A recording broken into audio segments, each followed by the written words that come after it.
다 함께 매일 드리는 기도를 드리심으로 1월 22일 월요일 새벽 기도회를 시작하겠습니다. 만물을 새롭게 하시는 하나님, 오늘도 저희에게 새 날을 주셔서 감사합니다. 날마다 저희에게 새 마음을 주셔서 옛사람을 벗고 새 생명 가운데서 살게 하소서.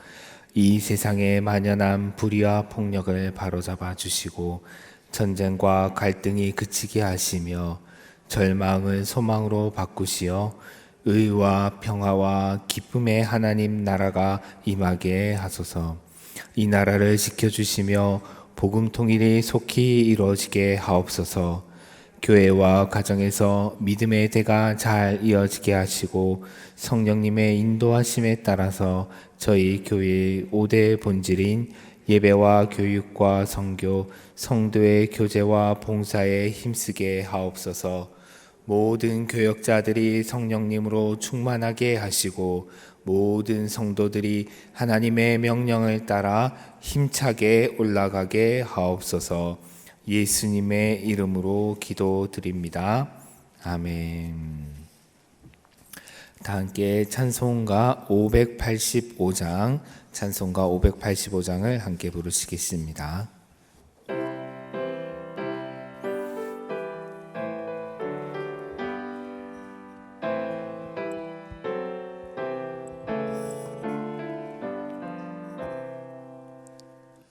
내 주는 강한 성이요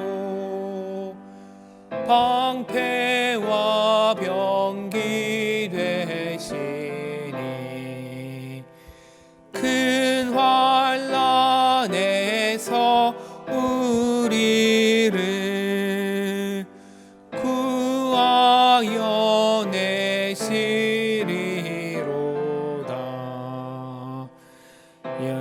영원 수마귀는 이때도 힘을 써 모략과 권세로 무기를 삼으니 천하에 누가 당하랴. 내 힘만 의지할 때는 패할 수밖에 없도다. 힘 있는 장수 나와서 날 대신하여 싸우네. 이 장수 누군가 주 예수 그리스도 만군의 주로다. 당할 자 누구냐 반드시 이기리로다. 이 땅의 마귀 들끓어 우리를 삼키려 하나. 겁내지 말고 섰거라. 진리로 이기리로다.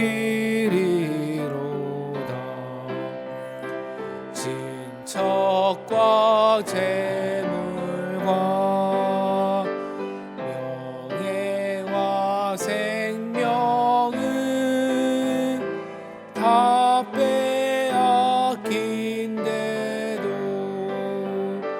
진리는 살아서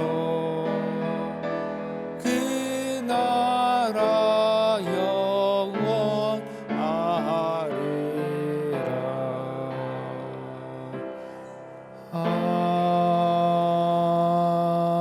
아멘. 오늘 우리에게 주시는 하나님의 말씀은 출애굽기 14장 13절에서 14절입니다. 오늘 오이코스 성경 통독 범위는 출애굽기 13장, 14장, 15장이고 그 중에 오늘 새벽에는 출애굽기 12장 41절에서 42절 말씀을 함께 읽고 기도하고자 합니다. 이제 오늘의 말씀을 함께 읽겠습니다. 모세가 백성에게 이르되 너희는 두려워하지 말고 가만히 서서 여호와께서 오늘 너희를 위하여 행하시는 구원을 보라. 너희가 본 애굽 사람을 영원히 다시 보지 아니하리라. 여호와께서 너희를 위하여 싸우시리니 너희는 가만히 있을지니라. 아멘. 네, 오늘 새벽은 일명 북극 한파가 몰아치고 그리고 눈까지 내려서 쌓이고 있습니다. 오늘 우리 영락의 성도님들 모든 분들 다니시는 길이 안전하시기를 기원합니다. 오늘 읽은 이 본문 말씀은 이스라엘 백성이 홍해 앞에 섰을 때에 하나님께서 모세를 통해서 그들에게 하신 말씀입니다. 이 이야기는 워낙 유명한 이야기여서 많은 분들이 그 배경을 잘 알고 계시리라고 생각합니다. 야곱과 그의 가족 70여 명이 심각한 기근 중에 이집트로 내려간 지 430년 만에 드디어 그의 자손들이 큰 민족을 이루어서 이집트에서 나왔습니다. 하지만 아시다시피 그 과정이 순탄치가 않았죠. 매우 험난하였습니다. 마음이 강팍한 이집트 왕 바로가 고집을 피워서 이스라엘 자손들을 보내려고 하지 않았기 때문입니다. 그래서 하나님께서 이집트에 10가지 재앙을 내리신 이후에서야 이스라엘 자손들은 모두 도망치듯이 이집트에서 나올 수 있었습니다. 그러나 이스라엘 자손들이 떠난 지 얼마 되지 않아서 다시 마음이 강팍해진 바로가 수많은 마병과 병거를 보내어서 이스라엘 자손들을 붙잡아 오려고 하였습니다. 마침 그때 이스라엘 자손들은 홍해 앞에 이르러 있었습니다. 앞에는 깊은 홍해가 가로막고 있고 뒤에는 이집트의 군대가 무서운 기세로 추격해 오는 상황 속에서 이스라엘 자손들은 공포 가운데 떨고 있었습니다. 앞서 이집트 왕이 이스라엘 자손들을 보내려 하지 않았기 때문에 출애굽 과정이 매우 험난하였다라고 말씀드렸죠. 그런데 사실 이스라엘 자손들이 이집트를 나오는 데에는 한 가지 장애물이 더 있었습니다. 그것은 외부의 방해가 아니라 이스라엘 자손들 내부의 불신과 원망이었지요. 그들은 이스라엘을 보내달라라는 모세의 요구에 바로가 분노하여서 그들의 노역을 더욱 고되게 하자 모세와 아론을 찾아가서 두 사람을 원망하고 거세게 항의하였습니다. 그리고 그러한 원망이 지금 홍해와 이집트 군대 사이에서 다시 발동되었습니다. 출애굽기 14장 10절에서 12절에는 이렇게 기록되어 있습니다. 제가 읽어드리겠습니다. 바로가 가까이 올 때에 이스라엘 자손이 눈을 들어본즉 애굽 사람들이 자기들 뒤에 이른지라. 이스라엘 자손이 심히 두려워하여 여호와께 부르짖고 그들이 또 모세에게 이르되 애굽에 매장지가 없어서 당신이 우리를 이끌어내어 이 광야에서 죽게 하느냐? 어찌하여 당신이 우리를 애굽에서 이끌어내어 우리에게 이같이 하느냐? 우리가 애굽에서 당신에게 이런 말이 이것이 아니냐? 이르기를 우리를 내버려 두라. 우리가 애굽 사람을 섬길 것이라 하지 아니하느냐? 애굽 사람을 섬기는 것이 광야에서 죽는 것보다 낫겠노라. 여러분, 이러한 이스라엘 자손들의 모습이 어떻게 보이십니까? 아마 한심하게 느껴지시는 분들이 많으실 것이라 생각합니다.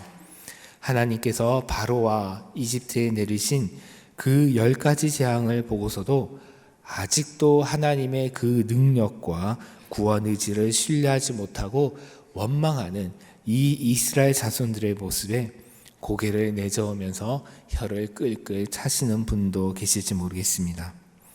그러나 만약 내가 홍해와 이집트 군대 사이에 있는 이스라엘 자손들이었다면 어린 자식들과 짐승들까지도 자신의 모든 가족과 소유를 이끌고 그 가운데 서 있는 이스라엘 사람들 중에 한 사람이었다면 어떠했을까요? 저를 포함해서 많은 분들이 내가 만약 그곳에 있었다면 나는 그들과 확실히 다르게 반응했을 것이다 라고 자신 있게 말하기는 어려울 것이다 라고 생각합니다. 왜냐하면 당장 눈앞에 홍해의 거센 물살이 흐르고 있고 뒤에는 흙먼지를 일으키며 달려오는 이집트 군대가 보이고 그들의 말발굽 소리와 병거 소리가 땅을 뒤흔드는데 자신들을 이끌어내셨다는 여호와 하나님은 눈에 보이지 않고 눈에 보인다는 것은 고작 공중에 떠 있는 불기둥과 구름기둥이기 때문입니다. 우리가 인생을 살다 보면 이런 순간을 만날 때가 있죠. 진퇴양난, 사면초가와 같이 도저히 피할 길을 보이지 않고 도와줄 사람도 없는 난관이나 어려움을 만나게 될 때가 있습니다. 정말 큰 어려움을 겨우겨우 벗어났는데 그것보다 더 큰 어려움이 닥쳐오기도 합니다. 이런 때 어떤 이들은 이스라엘 자손들과 같이 하나님을 원망하거나 두려움으로 격렬하게 부르짖기도 하지만은 또 어떤 이들은 삶의 모든 희망과 의지를 잃고 패배감과 무기력감 속에서 살아가기도 합니다. 또는 절망하여 스스로 세상을 등지기도 합니다. 이러한 상황에 처하게 될 때 우리는 홍해 앞에서 모세가 이스라엘 백성에게 한 말을 기억할 필요가 있습니다. 오늘 본문 출애굽기 14장 13절과 14절을 다시 읽어보겠습니다. 모세가 백성에게 이르되 너희는 두려워하지 말고 가만히 서서 여호와께서 오늘 너희를 위하여 행하시는 구원을 보라. 너희가 오늘 본 애굽 사람을 영원히 다시 보지 아니하리라. 여호와께서 너희를 위하여 싸우시리니 너희는 가만히 있을지니라. 모세가 백성들에게 이 말을 한 것은 하나님께서 그에게 말씀하시기 이전입니다. 바로 뒤에 이어지는 15절에서 18절 말씀을 보면 하나님께서 모세의 부르짖음을 들으시고 응답하여 이스라엘 백성을 구원하시고 하나님의 하나님 되심을 나타내 보이시겠다라고 말씀하시지만은 모세는 하나님으로부터 그러한 말씀을, 그러한 약속과 명령을 듣기 전에 이스라엘 자손들을 향하여서 너희는 두려워하지 말고 가만히 서서 오늘 하나님께서 너희를 위하여 행하시는 구원을 보라고 선포합니다.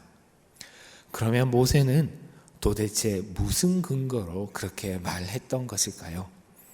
그것은 아마도 모세에게는 지금까지의 경험을 토대로 하나님께서 그렇게 행하실 것이다 라는 확신이 있었기 때문일 것입니다. 지금까지 10가지의 재앙을 통해서 이스라엘 자손들을 이집트에서 이끌어내신 하나님께서 이번에도 그 구원의 손길을 내밀어 그들을 건져내실 것이다 라는 확신을 가지고 있었습니다. 사실 지금까지 출애굽의 모든 과정에서 이스라엘 자손들이 스스로 한 것은 아무것도 없었습니다. 그들이 힘을 모아서 바로와 맞선 적도 없고 그들이 지혜를 모아서 전략을 짜는 것도 없습니다. 하나님께서 나일 강물을 피로 만드시던 첫 번째 재앙부터 이집트의 모든 장자들을 죽이신 마지막 재앙에 이르기까지 그들은 오직 하나님께서 모세를 통하여 행하신 일들을 바라보기만 하였지요.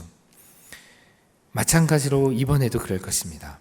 하나님께서 일하시고 그들은 바라봄으로써 자신들의 힘으로 구원을 쟁취하는 것이 아니라 오직 하나님의 능력과 선하심으로 하나님의 은혜로 자신들이 구원을 얻게 되는 것임을 그들은 똑똑히 목도하게 될 것입니다. 그래서 모세는 살기등등한 이집트의 군대가 맹렬하게 추격해 오는 것을 보고서도 두려워하지 않고 확신 있게 선포했습니다. 너희는 두려워하지 말라. 가만히 서서 여호와께서 오늘 위하여 행하시는 구원을 보라. 여호와께서 너희를 위하여 싸우시리니 너희는 가만히 있을지니라. 그러므로 우리도 사면초가 진퇴양난과 같이 어려움에 처할 때에 지금까지 우리가 살아온 인생과 그 가운데서 경험한 하나님의 구원의 역사를 되돌이켜 볼 필요가 있습니다. 지금까지 여러분의 인생 가운데 하나님은 여러분을 어떻게 구원해 오셨습니까? 하나님께서 10가지 재앙을 통해서 이스라엘 자손들을 바로의 손에서 구원하신 것처럼, 건져내신 것처럼 내가 스스로 아무것도 할 수 없는 역경과 위기 가운데서 하나님의 도우심으로 인해서 벗어난 적이 있으실 것입니다. 그렇다면 우리는 그 하나님께서 나를 현재의 어려움에서, 그리고 장차 그 어떤 역경을 만나더라도 그 환난에서 구해 주실 것을 우리는 확신할 수 있습니다. 다만 우리가 믿음을 잃지 않고 온전히 하나님을 신뢰한다면 말입니다.